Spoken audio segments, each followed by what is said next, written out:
in Westminster Abbey, when you are urged to say the oath of allegiance to King Charles? I do that every term. No, I know, but are you going to say it in the Abbey with the world's cameras watching? I will do what's entirely appropriate as the representative of Australia, which is Australians made a choice in 1999. And one of the things you've got to do is... Good morning, good afternoon, good evening. Dr. Barry, London News, Melbourne. Today we're going to discuss politicians who actually tell lies. Now, the reason they can do that, because they get away with it, I suppose, but corporations are not subject to a lot of things. So the Labour Party was out on a limb for 26 years, I believe, here in Australia, and Gough Whitlam got elected, and he got in, and the first thing he tried to do, and succeeded, was to get rid of the Queen. And he invented the Queen of Australia, which we never found out what that was in reality. And halfway through, or near the end, wherever it was, I forget, he actually got dismissed by the last real Governor-General. And Whitlam came out on the steps, I'll stick it up here on the back, "May God save the Queen, but nothing will save the Governor-General." And since then, the Labour Party and the other opposition, which opposition to what, they're all on the same side now, one weaker than the other, and they're going to do what they're told. But anyway, from then on, they appointed the Governor-General. He does what he's told. And then Bob Hope came in. I'll put him on the back screen there, you can see him. He was the last Prime Minister to take a lawful oath to Queen Elizabeth, her heirs and successors. And of course, he created the Act of 1986, removed the Crown, removed the Constitution, stopped the High Court, because any court, by the way, you can't appeal against it. So one time you could appeal from the High Court back to the Privy Council in the UK, where he stopped that. They changed everything without a referendum, and now they're going to have referendums and voting and stuff with postal votes. Nobody has to count them, it's just a scam. And under the Constitution, there is no such thing as Prime Minister, and there's no such thing as parties. So any politician who's in a party that's not independent knows that he's committing fraud and covering up the fact, as well as called misprision fraud, fancy word for a scam. Now, under the Constitution, there are lots of rules, but a private corporation does not have to comply with those rules. And the game Call of Duty, there's one of them where Kevin Spacey is an acting role in this game. I forget number 3 or 5 or 6 number it was, the Call of Duty. And the general in the army says, "You cannot start a war." And Kevin Spacey turns around in this game. It is Kevin Spacey. He says, "We're a private corporation. We're not subjects to your constitution or your government. We can invade any country we like as a private corporation." And that's basically what's happening. Now, in 1999, the last referendum that says, do you want to be a republic? And was local government going to be a local government? And the majority of people said no. But what did our crooks here do? They went and privatized everything. So what can we do? We can fight back, all right, but there's only one way to do that, and that's the lawful way. Now let's look at our wonderful leader, the best Prime Minister Australia ever had or ever will have, Mr. Albanese. Now Mr. Albanese told lies. He was interviewed by Piers Morgan, and he said, "Oh yes, I take an oath to Queen Elizabeth, and yes, I've done that before, and oh yes, we support that."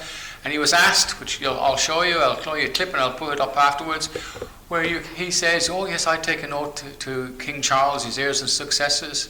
Not really, telling lies, liar, liar, liar, pants on fire. The Labour Party don't take an oath. They take an affirmation, but certainly not to any crown or any king or any queen. I'll show you that as well. They lie. Now we've got the Labour Party everywhere. Let's go back to interest rates. Interest rates are sky high. Let's go back to Paul Keating. I remember I had a mortgage at the time, and interest rates went up, I think it was 17%, correct me if I'm wrong. All true thanks to the Labour Party. They get into power, they spend, and you pay for it. Power stations shut down, just like Margaret Thatcher did in England. She shut factories down. The factories, not only were shut down and people left and lost their jobs, they knocked them down so nobody could go back. I remember in 1966, when I left the army and went to the UK, there was jobs everywhere. There was just an abundance of jobs. But over a period of time, they disappeared. Foreign people came into the country, the whole system changed, and those factories, they were so big, they were like, we're talking about 5 or 6 kilometres long with many entrances, and the main gates were called works police. They weren't called security, they were called works police. They were security, but they were big operations. But now there's houses built there, no factories, no jobs. And back then, and here in Australia as well, everybody could get a job. There was something to do. We had tea ladies in factories, and I think 96 on the box, they were the last programs back in the 70s, I think. They had a tea lady, so everybody got a job. Now, there's nothing. There's no incentive. And I'm wasting my time even talking about it because the majority of people just don't care till it's too late, but it is too late. That guy in Ireland said, the war is over, we've lost. But there's only one way back, and that's through common law, and that's an uphill battle because you need more people, you need money, you need somebody a sponsor, we need a lot of things, but we're never going to get it. Maybe we will if they do. But anyway, at least we're doing something. And protesting and arguing and setting up all these freedom things. Look, freedom is just another word. I said this before. It's a word you don't use. It's called liberty. You use liberty. Liberty, in the dictionaries, has come up with many meanings of liberty. I always thought that was for ships, where sailors got liberty, but that's true. But the word liberty is a better word than freedom. In other words, you've got to get we are our own worst enemies. Politicians are our enemies. The media are our enemies. They're the ones spreading the muck, and we're listening to it. And we're really amazed, if I can put it up, there's all these people queuing up to get into football matches. Remember, Rome burnt as Nero fiddled. Well, Australia's burning as the people fiddle. And the politicians are all part of it. They're not politicians anymore, they're the CEOs. All CEOs, everywhere there's a CEO, and they're all on the board. And their own interest comes first, power. I'm not going to win any friends with them by saying this, but I'm wasting my flaming time anyway, but at least I try, and a lot of other people do. Now that I've done the whinging, like everybody else do, the news is all negative, it's this and that and so on. By the way, if you watch normal TV, that's free to air, the news, I said, well, I suppose I've got to be careful what I should say. I record it and watch it later on, because I can fast forward the rubbish, which a lot of it is. They are nothing more than muck spreaders, and without the media, these criminal, yet to be convicted politicians, and some are convicted. Now the good news, Mr. Albanese was indicted by a grand jury of 23, and he was convicted just recently in a court. Now I'll try and show some of the paperwork up there, but it will be going up on our YouTube channel, it will be going up on our website. It's probably up there now at the moment, but it's going up and it becomes public knowledge, which makes it lawful. Common law court is the way back, and common law court is the highest court of the land because it's owned and controlled by the people.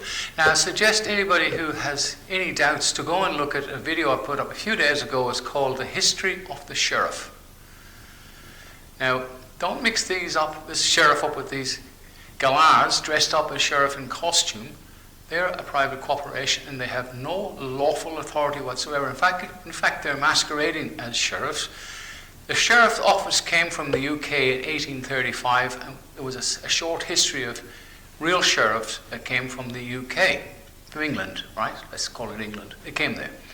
And the Americans picked it up and carried on with that system. The sheriff is elected by people. He takes his oath before a jury of his peers and gets sworn in. Now, look at the history of the sheriff. It'll explain it right up to today in the USA, where they still have it. And if you look at some of the videos, the sheriffs did not enforce any laws that were not lawful.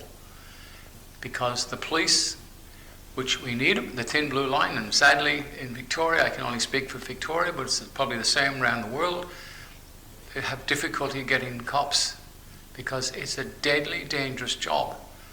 And I'm sick and tired of people abusing the police. There are some bad apples in there, of course they are, and by all means record them and report them to somebody who cares perhaps. But With that, the thin blue line, with the thin blue line, things are very dicey. And without that thin blue line, it'd be worse. So don't disrespect the police. And people come and ask me, oh, I don't want to get breathalyzed, you know, it's rape. And it's, for God's sake, if you've got nothing to hide, just cooperate with them, trying to do their job. It's bloody difficult. And without them, we're totally stuffed. With them, we're half stuffed, and it's not their fault. There's no police. I've been to a number of police stations recently to talk to people, and they've got nobody on the desk because they're short. And look, it's one of the best jobs in the world. They have done bad things, but you know, it goes back to who set them up in the first place. Our wonderful corporation here in Victoria, which is, you know, that's another story, and I don't want to get involved in it because at the moment we're not going to be able to win. But the only way back, the answer is common law, and you are the men and women and persons in this country that can stand up, come together in a gathering. There's no groups in common law. This group thing, we don't exist. We're just people who come together to seek a lawful remedy for a problem. And we have a grand jury that makes a decision whether somebody's got a case to answer or not. And we have a court case of 12 men and women of solid mind, sound mind and body, wherever the case may be, but they're ordinary people that are picked at random to go on the jury, and they make a decision just like any other court, and that decision is final. There is ways to appeal it, but that's another story. But anyway, please, information at the back of the video where you can support if you have a few dollars to send in, but what we need is sponsorship. We need a vehicle on the road so we can put the telephone number up, the email number up, so people can ring and get a bit of help. Now, a lot of people are going to get evicted in the next few months, and it's really going to get bad because we go back to the Labour Party when they were in the 70s, 80s, sorry, 90s, wasn't it? Yeah, the 90s. I'm only human. I am Irish. But it goes back to then the Labour Party. Interest rates went up, and people were losing their homes left, right, and centre, and it's going to happen again. Now, there is lots of videos up there that explains when the banks do a deal with you, they actually give you nothing. And it's on other videos, just look it up. If you want to know about the law, look at Bill Turner. Just type in Bill Turner and NZ, it'll make sure you get to him. He'll help you with the law. But common law is just common sense. And it's the only way back. And we need a sponsor, so we have a vehicle, and if anybody's got a factory they want to share or anything like that with us anywhere in the Melbourne area, just let us know. All our email addresses are at the back, and help us out. But anyway, you help us, we help you, and common law is free. You can, if you've got a problem, you need help with, there's no money involved. We are all volunteers, and volunteers, the only way we can buy a few bits and pieces is someone throws a few dollars in the kitty, and then we buy a badge or two, or patches, or whatever the case may be, or shirts or something like that to help people. But help us to help you. Anyways, this is Dr. Barry, London News sign off. Any information you want to know about Dr. Barry, it's on the website. I used to be an osteopath, so don't come up and say I'm a brain surgeon. I'm not. In fact, the old brain is getting old, and lucky it's still working.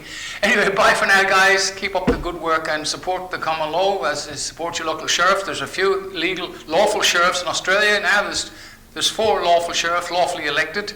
Took their oath before a jury of their peers and got sworn in. Anyway, this is Dr. Barry, London News. Thanks for watching, guys. Please spread the thing. Look at even people have become so lazy and couldn't care and downtrodden that watching a video now is even too much trouble.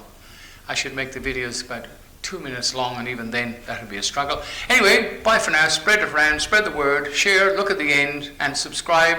Put a few dollars in the kitty if you have. Register your property with the common law court. The word register is not really the word we use. If you look up registering, what it means, it's a really nasty word, but you can list it so we can help you keep your property and your car. Bye for now. So what are you going to do in Westminster Abbey when you are urged to say the oath of allegiance to King Charles? I do that every term.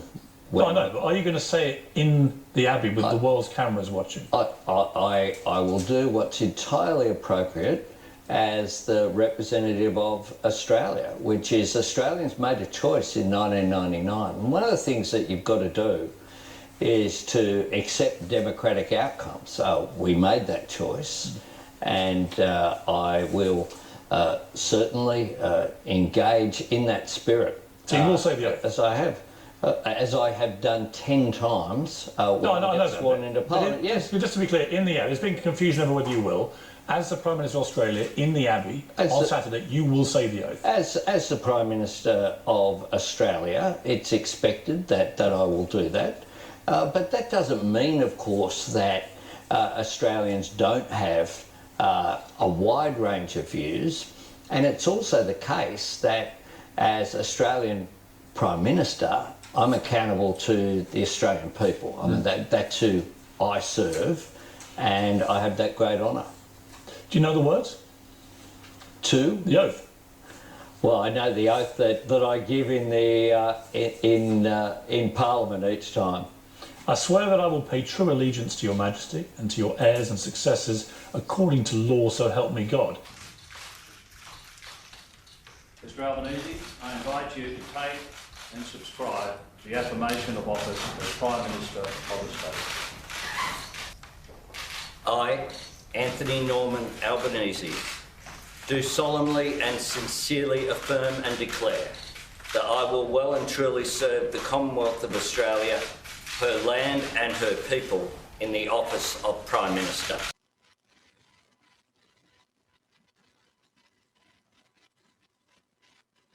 Now, if you have a look at the video, which we've just shown you, you'll see a number of discrepancies in it.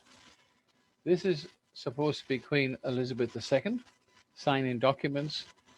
Now, I think it's a pretty well-known fact that nobody stands behind the Queen when she's signing documents, let alone commoners.